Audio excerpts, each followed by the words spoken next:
When the Irish potato famine struck in the 1840s, 1.2 million Irish emigrated. They went to Manchester, they went to mainland Britain, but many of them, seeking a better life, went to the New World, across the Atlantic Ocean to the US and Canada. So what happened next? Well, 20 years later, the American Civil War happens. And many of those younger Irish who had gone overseas for a better life took up arms in the war. On both sides, on the Confederate side, on the Union side. But it wasn't for the Union they were fighting. It wasn't for the Confederacy. Oh no, they saw it as training. Training for freeing Ireland from the tyranny of British rule. And then you get the formation of the Fenian Brotherhood, an Irish nationalist organisation dedicated to kicking the British out of Ireland. So then what happens? Well, this is what Time magazine has called one of the most outlandish missions in military history. I take you now to the Houses of Parliament, 1866. Lord John Russell is the Prime Minister, but not for very much longer. He has less than 25 days left in office. But he is about to get some shocking news.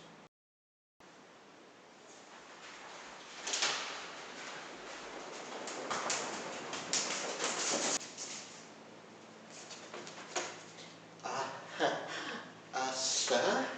Mr. Prime Minister, sir? What is it, Ponsonby? We've had some, can you not see I am very busy contemplating? Yes, I'm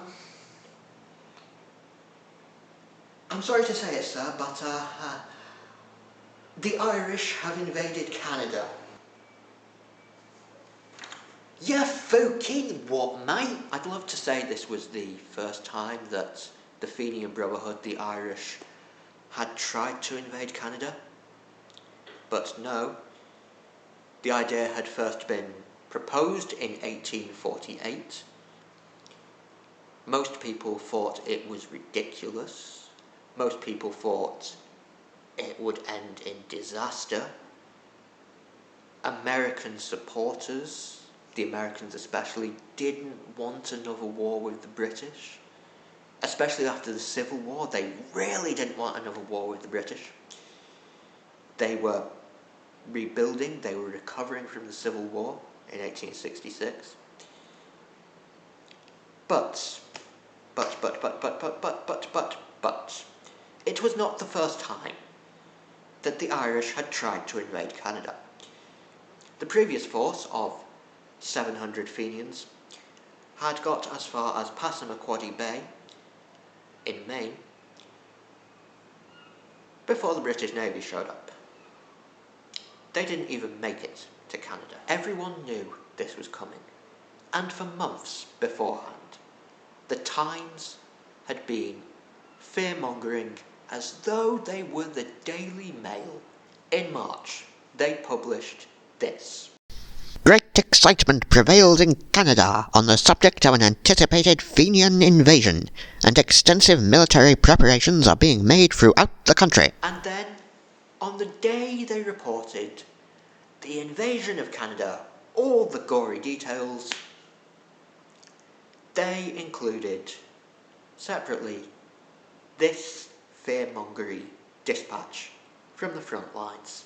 Fenians have crossed Niagara River into Canada and captured Fort Erie with a small village in the rear. Sorry to ask a question here, but isn't it more usual to use weapons? Allow me to introduce you to Colonel John O'Neill, one of those Civil War veterans born in Ireland who had emigrated because of the potato famine. Now, John O'Neill had a dream, a song to sing. He believed in angels, something good in everything he saw except the British in Ireland. And ever since he was a little boy, he had dreamed of kicking the British, deservedly kicking the British, out of Ireland. And yes, he was willing to die for it. Gentlemen of the Brotherhood, the time has come to overthrow our tyrannical British overlord. But, Mars, that they are, sir. They are also girls. Girls, drink, drink. So what are we going to do to these little girls we call the British Army? Well, I have come with an audacious, bold, and, if I say so myself, amazing plan. We are going to kick those Vickers girls out of Ireland by invading Canada. You fucking what, mate? I have one question, sir. How the fuck is invading Canada gonna kick the British out of Ireland? It's a good question. How is invading Canada going to kick the British out of Ireland? Well,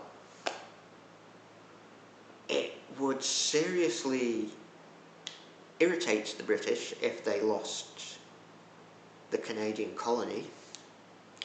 It would irritate the British if they lost a part of their empire. And O'Neill, the Fenians, were hoping that the Canadian Irish would join them in their revolution, overthrow the British, take over Canada, inspire a revolution back home in Ireland, inspire the Irish still in Ireland to rise up and overthrow the British yoke.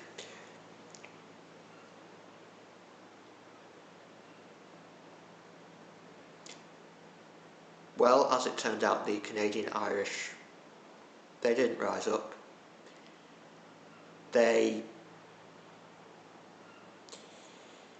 Well, the best I can say is that they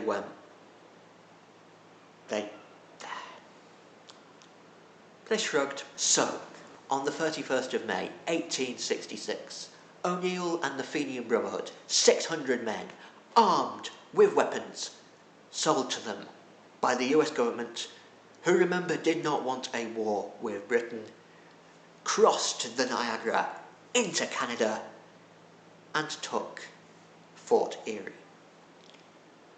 It's worth noting the British had lost Fort Erie twice before to the Americans during the War of 1812, and they had failed spectacularly to get it back. The only reason they got it back was because the Americans abandoned it. Twice. O'Neill and the Fenians begin their march into Canada, and by the 2nd of June they take up defensive positions at a place called Ridgeway. And there, against advancing Canadian infantry, there is a battle. I say battle, it's more like a tiny skirmish. Not many people die. It's mostly Canadians that die, because somehow the Canadians fuck up. They manage to retreat. They run away. And it is a decisive Irish victory. However, the Canadians have briefly retaken Fort Erie, but when the Irish return, they surrender. They say, okay, you can have it, you can have the fort.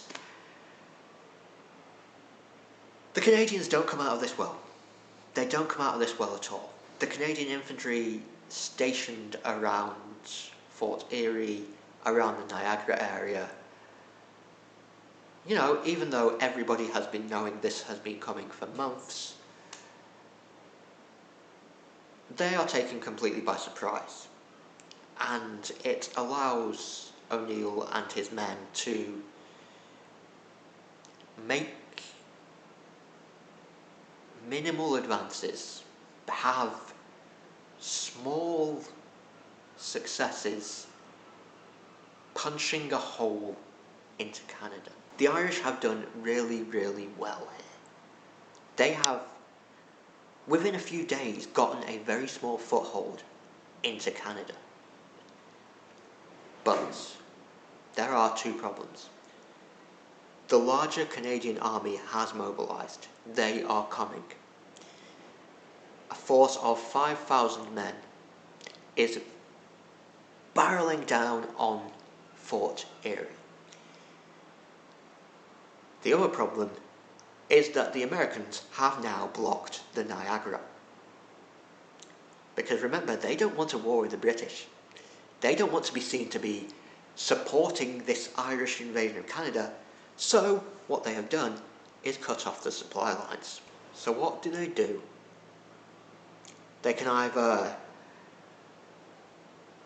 die valiantly, bravely in one final Alamo-type last stand against the Canadians, or they can get back across the river with whatever they can find, logs, little boats, swimming. They know they can't win. So they retreat. They go back to America. They surrender to the authorities. And they live to fight another day. And that is indeed what happens, because in 1871, O'Neill once again leads a force of Irish Americans over the US border into Canada.